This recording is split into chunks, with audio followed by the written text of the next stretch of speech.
Well, the New York Times reports President Trump lost more than $1 billion from his businesses between 1985 and 1990. That's according to an analysis of various IRS documents, which also show that he did not pay income tax for 8 of those years. But the president's pushing back. CBS News' Katherine Johnson has more. President Trump is downplaying a New York Times report that claims he lost more than $1 billion over a decade. The president tweeted, real estate developers in the 1980s and 1990s were entitled to massive write-offs and depreciation. You always wanted to show losses for tax purposes. Almost all real estate developers did. It was sport.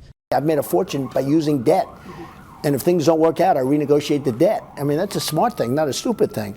The Times investigation found that in multiple years, quote, Mr. Trump appears to have lost more money than nearly any other individual American taxpayer. One of the president's lawyers told the Times that statements about the president's tax returns and business from 30 years ago are highly inaccurate. The New York Times report says tax records show the president didn't pay any income tax for 8 of the 10 years. This comes as the president tries to keep his current tax returns out of the hands of Congress.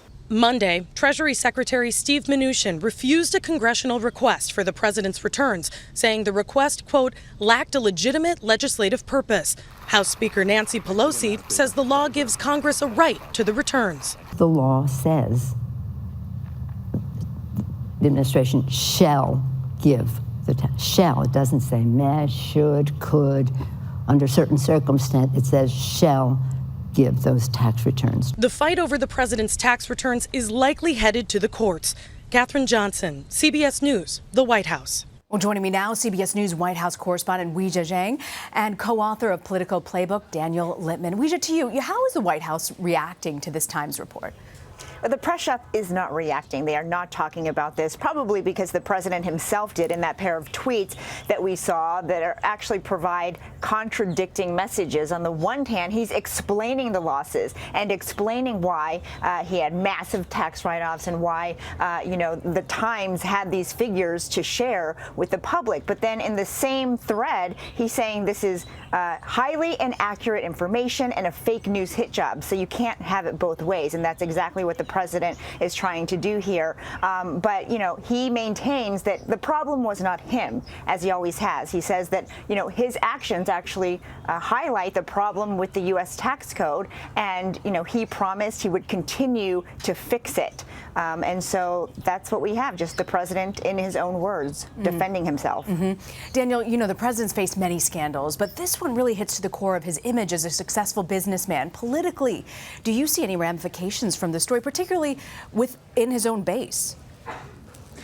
I think his base cuts him a lot of slack. That sounds like something I've been saying for years, but that's just what they do. And he's Teflon Don. You remember, this is a guy who said he could shoot someone in the middle of Fifth Avenue and not lose any votes. And so, they kind of buy into the image of him as a successful entrepreneur who is someone that they should try to look up to in terms of making money. And so the fact that he faced some lean years, that almost kind of just amplifies to them that this is a guy who faced a lot of turmoil in his life where he was losing tons of money and not paying any income taxes, and then he is now president. And so that's kind of the rationalization that Trump supporters might spin this. And Weijia, we know Democrats have been trying very hard to get the president's more recent tax returns instead of these older ones that the Times looked at. We know that request was denied by Treasury Secretary Steve Mnuchin. Is the White House prepared for any sort of a legal battle that this could lead to ultimately? Well, right now the ball is in the court of the chairman of the House Ways and Means Committee, right? Because he's actually one of the only lawmakers who can request those tax returns. And after Secretary Mnuchin said we're not going to give them up because they lack a legitimate legislative purpose, Congressman Richard Neal said he was going to consult with counsel and then decide what to do from there, decide the appropriate response to see if they wanted to continue pursuing these tax returns, which I imagine they will, because as Daniel was talking about, on the one hand, hand, you have the president's brand. And when you're talking about his tax returns and his failure as a businessman, that gets to the core of who he sold himself as to his supporters who voted for him. But on the other hand, Democrats want to know how his financial dealings relate to his job that he's doing right now. They want to know if there's possible foreign sources of influence and financing, and that's why they want those numbers, not necessarily just to show he's a bad businessman. So we'll have to wait to see what Congressman Neal decides, but so far we haven't heard. Okay. Which I also want to ask you about the president exerting executive privilege over the entire Mueller report. What's really the White House's gain by making this move?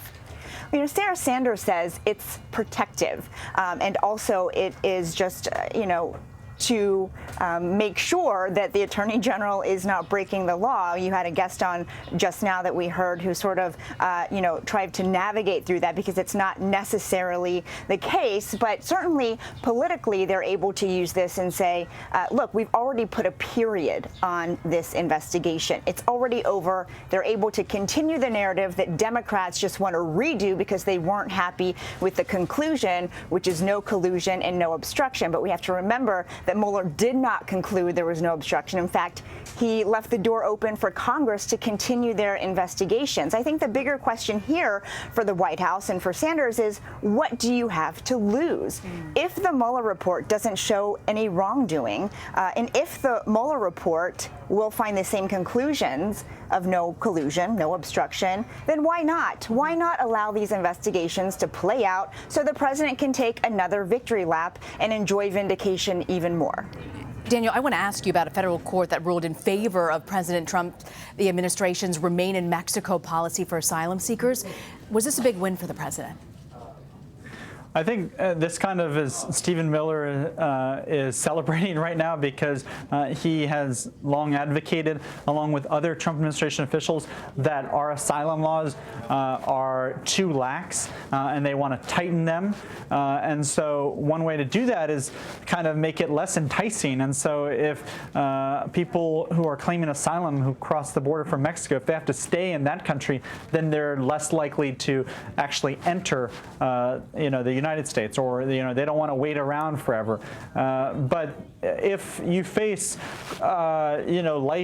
if you face threats to your life and your well-being, then staying around in Mexico for a couple weeks or a couple months, that's much better than losing your life in El Salvador or wherever you're coming from. And so they might not be thinking through the long-term implications of this. But I think the U.S. is pleasantly surprised that we have a good relationship with the new Mexican president, who is a leftist, and so far they've been able to work together well on issues like immigration and trade, trying to get that USMCA passed. Weijia, I want to ask you also about China. Boy, we were watching the markets yesterday afternoon take a tumble with this potential trade deal between the U.S. and China possibly hitting a major snag. Is the White House confident? We know the president has very unique negotiating tactics, but is the White House still confident that the two countries will reach a deal? They are, as of now. In fact, Sarah Sanders just said, we've got an indication they want to make a deal. Of course, she did not specify what that indication is, but one big sign is that China's top trade negotiator, the vice premier, is still coming here tomorrow to the U.S. To have an 11th round of trade talks, despite the president's threat that you just mentioned to launch yet a third round of tariffs and also increase existing tariffs from 10% to 25% on $200 billion of Chinese goods. And so, I think that it is a good sign that the Chinese are going to be here tomorrow, but it's a win-win for both countries if they can hash this out. However, there's a lot at stake, and someone is going to have to give something, and this has been going on for quite a while, and it's just going to, we'll have to see if they're able to reach that deal. Yeah, everyone, including Wall Street, will be watching this one. Weijia Jiang and Daniel Lippman, thank you both for joining us. Sure. Thank you.